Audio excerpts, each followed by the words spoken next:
A graça e a paz do nosso Senhor Jesus. Como foi cantado aqui, espero que hoje estejamos com sede, né? E que possamos ser saciados pela palavra de Deus. Um minutinho.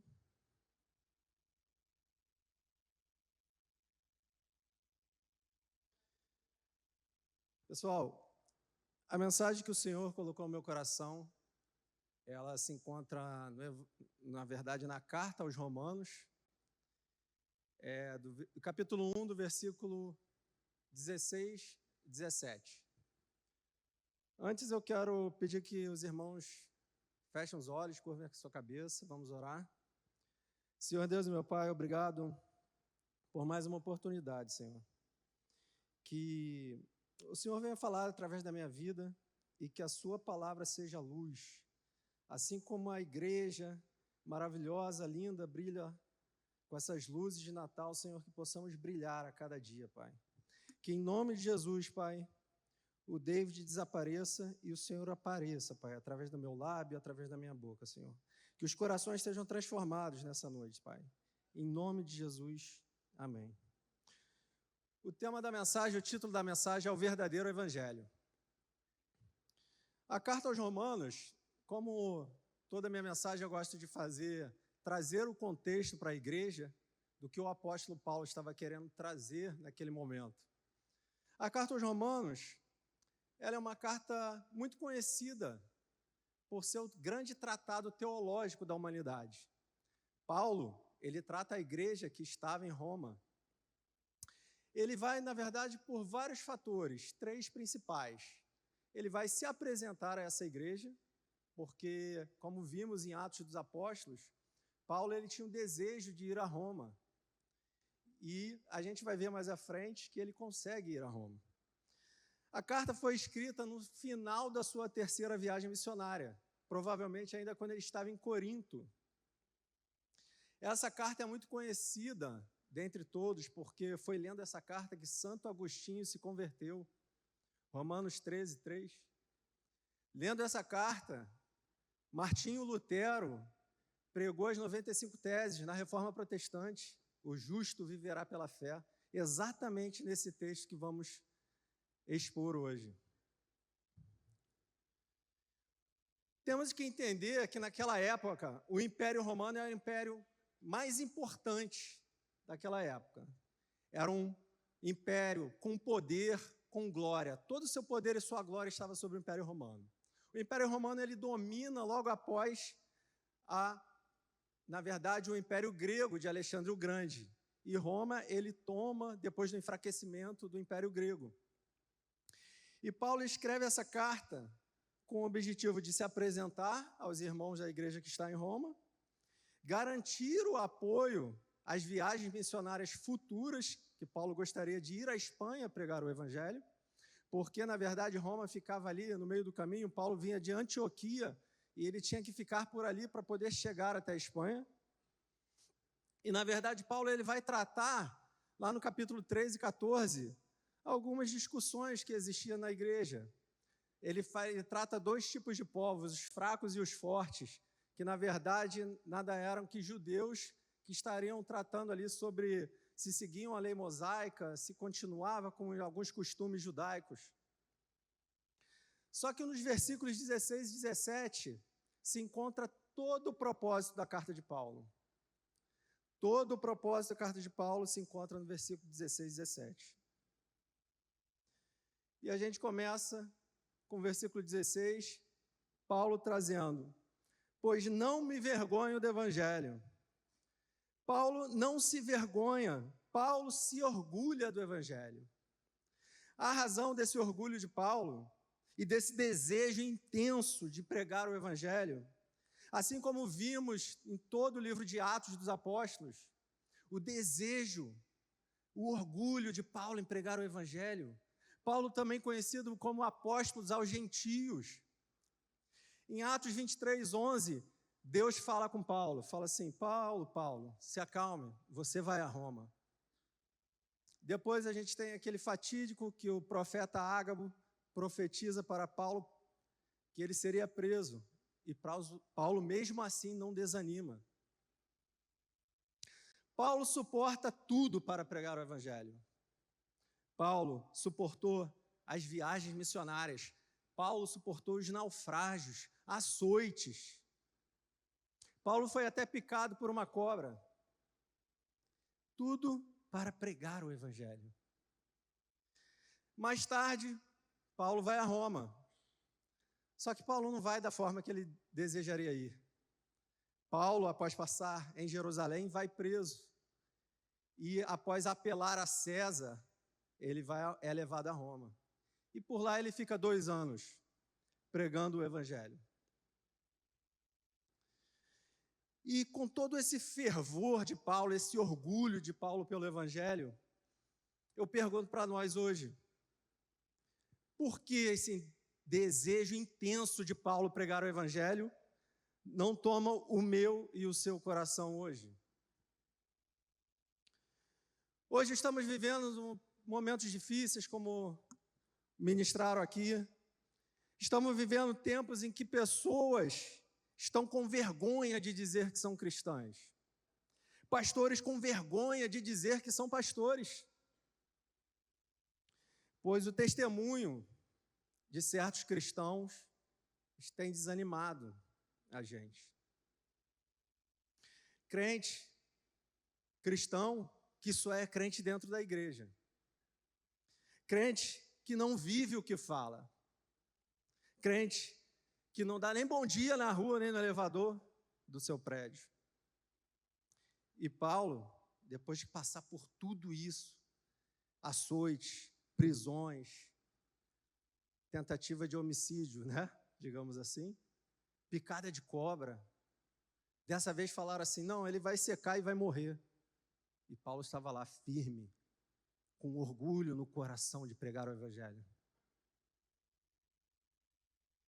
A gente vê, eu vou fazer aqui um comentário, eu estava outro dia conversando com o pastor Luiz Cláudio e alguns amigos, e a gente estava falando muito sobre a região do islamismo, que ele tem crescido assustadoramente. E numa dessas pesquisas que um irmão do seminário fez através das religiões comparadas, ele ligou para uma mesquita que existia em São Paulo. Vocês sabiam que existia uma mesquita em São Paulo? E, na verdade, ele ligou para lá, falou com a secretária, gostaria de visitar, entender como é que era. E ele descobriu que a secretária era uma ex-cristã. Frequentava uma igreja presbiteriana. Ele se assustou. Ele falou, oh, meu Deus, por que você está aí?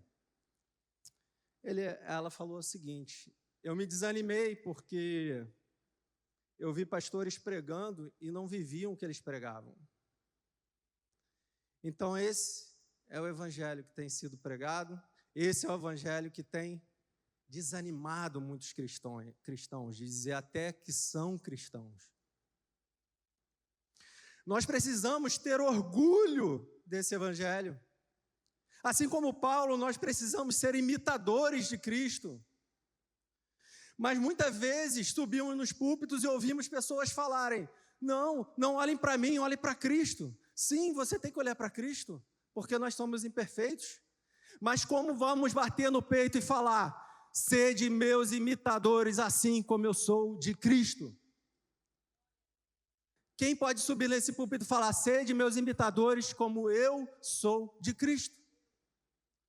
Paulo foi esse cara. Precisamos ser igual ao apóstolo Paulo. Em 1 Coríntios 11, ele diz, sede meus imitadores, como eu sou de Cristo.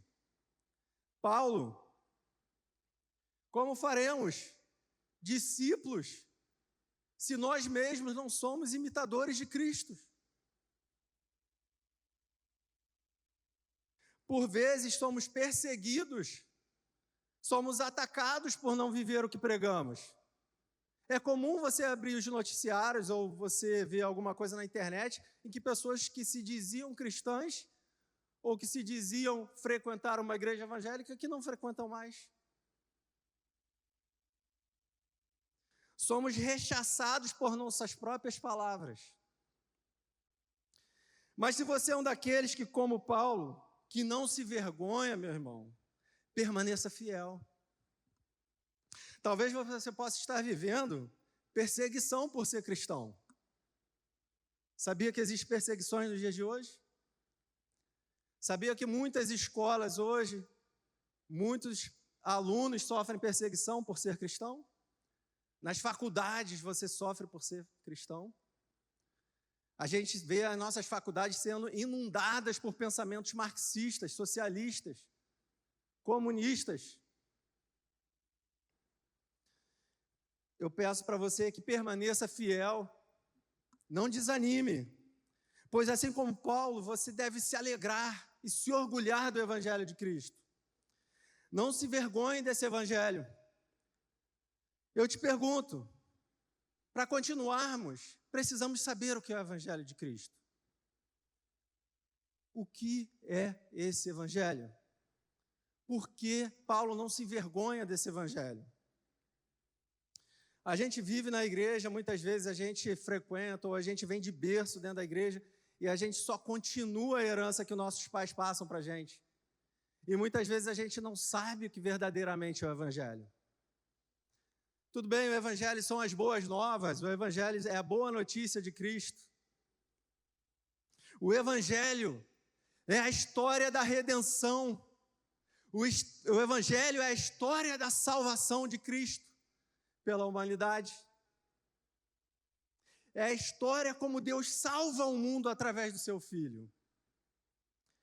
O Evangelho não é algo que nos diz que devemos fazer para nos salvarmos, e sim o plano que Deus enviou o seu único Filho para salvar toda a humanidade. João 3,16, ele diz que porque Deus amou o mundo de tal maneira que deu seu único Filho para todo aquele que crê não pereça, mas tenha a vida eterna.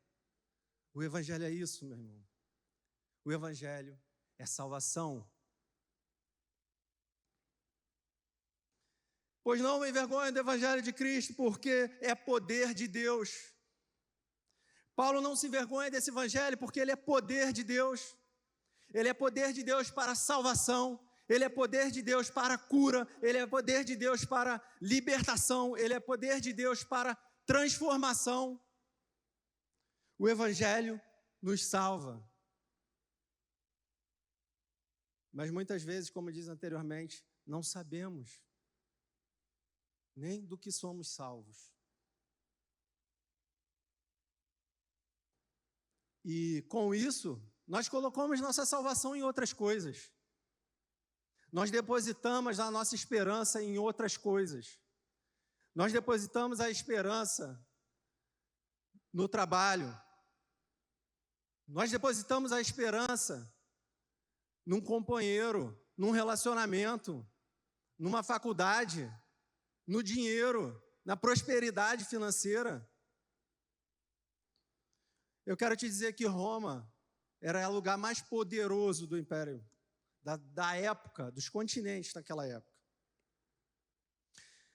E nem todo o poder que Roma tinha era o poder suficiente para a salvação.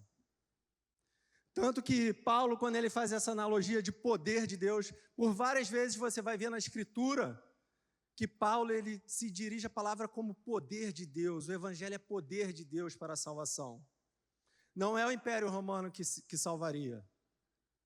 Não é os melhores hospitais que salvam, não são os melhores médicos que salvam, não são as melhores carreiras que salvam a sua vida. É Jesus Cristo que salva a sua vida. Na profissão, no casamento, depositamos a nossa fé, depositamos a nossa esperança na nossa estabilidade financeira. 1 Coríntios 1,18 vai dizer que certamente a palavra de Deus é loucura para os que se perdem, mas para nós que somos salvos, poder de Deus. David, o que é esse poder? Não depende de mim, não depende de você. É poder de Deus para nos salvar, justificar, santificar. Eu e você temos que entender o que é o Evangelho. Precisamos entender sobre o pecado original. Precisamos entender que todos pecaram e destituídos da glória de Deus estamos. Romanos 3, 23. Eu e você precisamos entender que somos mortos em nossos delitos e pecados. Efésios 2. Toda vez que não entendemos o que somos em Cristo, nosso estado está caído. Quando não entendemos o que nós somos em Cristo, reduzimos a grandeza da salvação. Reduzimos o Evangelho ao pó. Enquanto não entendermos que estávamos mergulhados no pecado, na ganância, na luxúria, no vício, na imoralidade sexual, na bebedeira, reduzimos a grandeza do Evangelho. Mateus 15, 19 vai dizer que do coração do homem procedem os maus pensamentos, os homicídios, a imoralidade sexual, o roubo, os falsos testemunhos e a calúnia. Mas esse orgulho que Paulo tinha resulta do poder do Evangelho, que contém o poder salvador de Jesus Cristo. E ele continua o versículo, e ele continua a dizer que o Evangelho, que ele não se envergonha, é poder de Deus para a salvação de todo aquele que crê. Primeiro do judeu e também do grego. Aqui Paulo ele vai trazer em João, antes eu vou citar João 1, 11 a 13. Porque ele veio para os seus e os seus não o receberam, mas a todos quanto o receberam, deu-lhes o poder de serem chamados filhos de Deus. Pedro ele está fazendo uma analogia de que o Senhor ele veio para um povo e aquele povo não o recebeu, mas todos que o receberam foram feitos filhos de Deus. Irmãos, eu e você podemos ser filhos de Deus. Basta você crer. Basta você crer. O que é o Evangelho, meus irmãos? O Evangelho é uma porta aberta. O Evangelho não existe mais rico nem pobre, gentio ou judeu, não existe mais preto ou branco. O Evangelho é acesso a todos.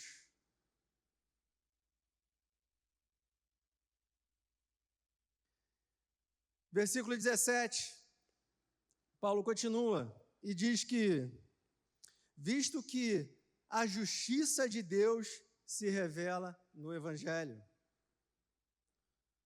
O Evangelho de Deus é poder de Deus para a salvação, e nele a justiça de Deus se revela.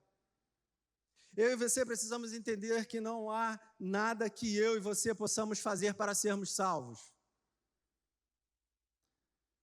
Existem religiões que dizem que você tem que fazer boas obras, existem religiões que dizem que você tem que amar ao próximo, que você tem que encarnar para uma outra vida, vir de qualquer jeito. O Evangelho diz que você não precisa, que eu e você não precisamos fazer nada, que eu e você não podemos fazer nada para sermos salvos. O Evangelho não é sobre mim, o Evangelho não é sobre você, o Evangelho é sobre Jesus Cristo, o Filho de Deus. Deus não nos salva com base na nossa própria justiça. Sabe que o profeta Isaías fala no Isaías 64, 6? Ele fala que a nossa justiça é como trapo de imundícia. Você sabe o que é isso, meu irmão? Você sabe para que servia o trapo de imundícia? O trapo de imundícia era para limpar a ferida dos leprosos. Ou então, nos momentos que a mulher estava em menstruação, eles colocavam aquele pano lá. A minha e a sua justiça são trapos de imundícia.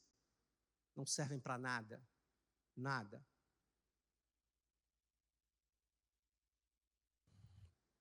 Mas há pessoas no meio de nós que creem na bondade interior, que possa levar à salvação. Creio que a bondade interior, aliada às boas obras, levam à salvação.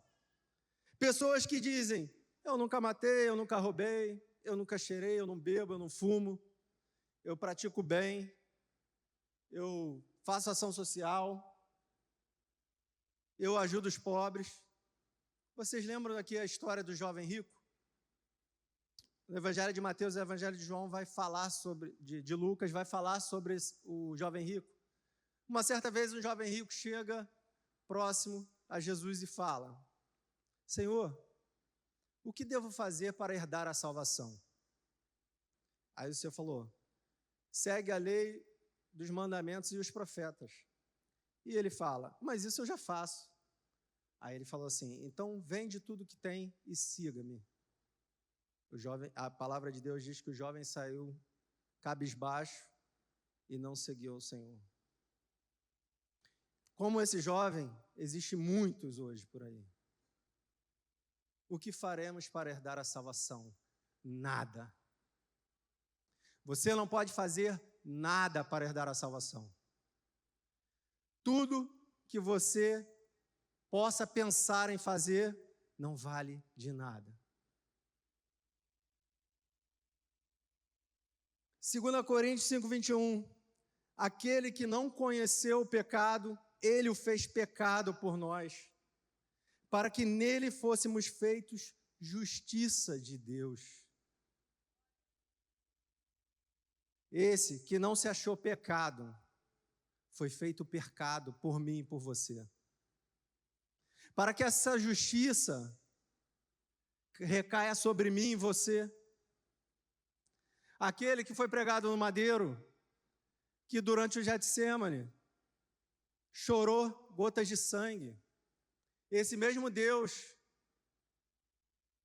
em sua forma de filho, que disse, Senhor, afasta de mim esse cálice, mas não seja feita a minha vontade, mas a sua vontade. Ele morreu por mim e por você, para que nós tivéssemos salvação, para que o Evangelho fosse, na verdade, amoroso dentro do nosso coração, fervoroso no nosso coração, para que haja em mim e em você o mesmo sentimento que Paulo estava tendo, de pregar o Evangelho a todo momento. O versículo 17 continua e diz que a justiça de Deus se revela de fé em fé. Porque pela graça somos salvos, mediante a fé. E isso não vem de Deus. Desculpa, isso não vem de nós, é dom de Deus. Não vem das obras para que nós não nos para que não se gloriem, para que a glória não seja nossa. O Senhor não divide a sua glória com ninguém. Esse evangelho, que é o evangelho da salvação, esse evangelho que é o evangelho das boas novas de Cristo. Eu vou pedir, por favor, que o Ministério de Louvor possa subir. E eu e você, a gente tem que entender que os dias são maus e hoje o evangelho que está sendo pregado, o medo, a vergonha de dizer que é cristão, pastores dizendo que não querem mais ser reconhecidos como pastores, porque mau testemunho por aí na praça. Tem empresas que até, quando falam que sabem que é evangélico, não querem mais. Irmãos, nós éramos conhecidos como povo da pasta preta, da Bíblia. Irmãos hoje não leem mais a Bíblia. Irmãos que não conhecem a palavra de Deus, que não vivem o Evangelho de Deus.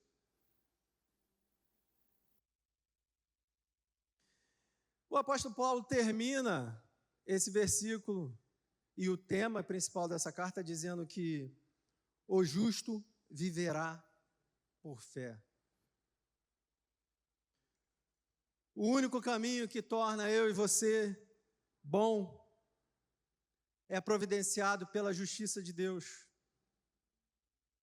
Existe uma frase que Calvino ele cita e ele fala: tudo que bom que você vê em mim é Jesus, e tudo de mal sou eu mesmo. Então, senhores, a nossa justiça, por mais que eu e você sejamos bons, essa bondade que é colocada no nosso coração, é Deus que coloca. Sem Ele não há justiça, sem Ele não há salvação. O justo viverá pela fé em Jesus Cristo. Eu não sei em quem você tem crido, eu não sei em quem você tem depositado as suas esperanças, eu não sei o que você veio fazer aqui nessa noite. Talvez você venha entender o que é o Evangelho da Salvação.